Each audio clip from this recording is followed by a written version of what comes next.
Hello beautiful people, Carl here from Brrraaains A Head-Banging Life, gbhblofficial for short, and it's album review time. As this year, the Japanese black metal legend Sigh celebrate 35 years of existence. With a career that has seen the release of 12 studio albums, countless worldwide shows, and a relentless dedication of pushing musical boundaries, they firmly cemented their status as one of the most revered and influential cult acts in extreme metal.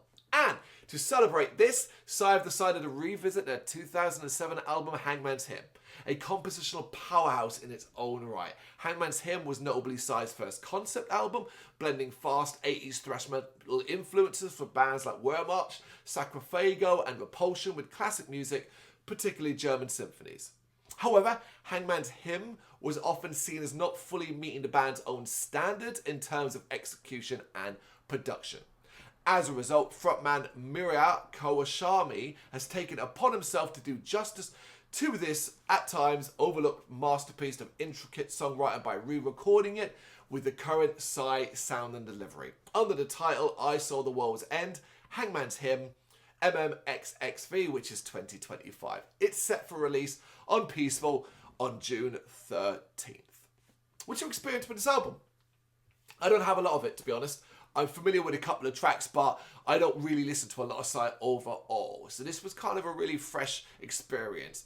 However, I also, for this review and for the written review, decided to listen to the original first, just to do the comparison. And this is doing the impossible, turning an already iconic album into something even better.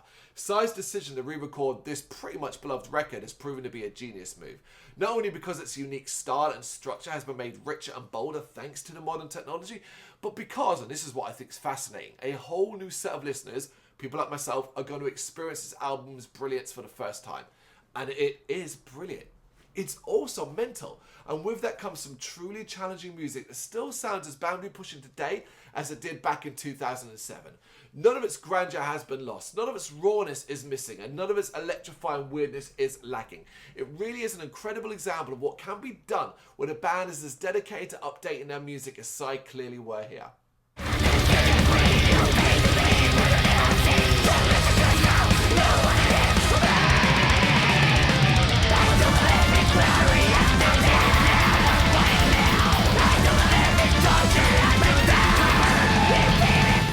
I'm preaching to the choir though, right? How about you, the person who has never heard this album before? What's in it for you?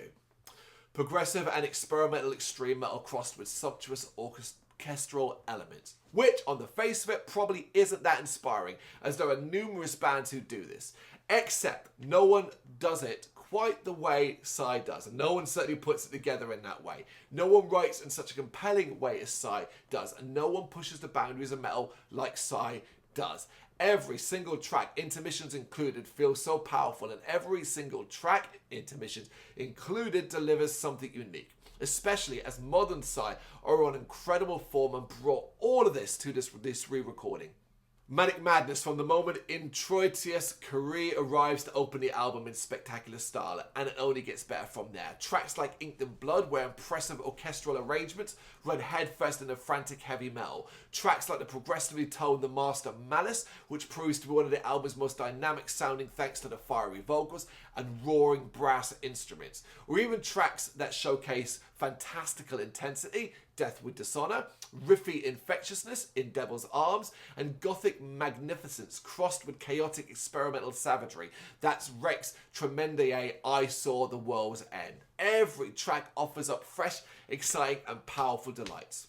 Sigh, untouchable in their field, and now making their own music even more relevant. It really doesn't get better than this. It was a fascinating listen for me. As I said, I was familiar with it, but not to the extent where I would be able to remember elements of it. Well, listening to the original, then listening to this, I really get the updated vibe. I really understand, and I really see why people love the original and why they're really gonna love this. I absolutely fell in love with this album. I probably listened to it 5 times in a row before I wrote a single word. It just kept replaying over and over again, and I'd get to the end and be like, oh, that was it. It was flying by. An incredible album from an incredible band. It is I Saw the World's End, Hangman's Hymn, MMXXV, that's 2025, and it is out on June 13th via Peaceville. What thoughts you got on this one? I'd love to know. Let me know what you think in the comments. Thank you very much for watching. If you've enjoyed what you've seen, please consider hitting that like and subscribe button. It does help us out. You can find us at gbhbl.com and across all social media platforms. And if you really want to give us a bit of extra support, please consider buying us a cup of coffee over on our coffee page. Thank you.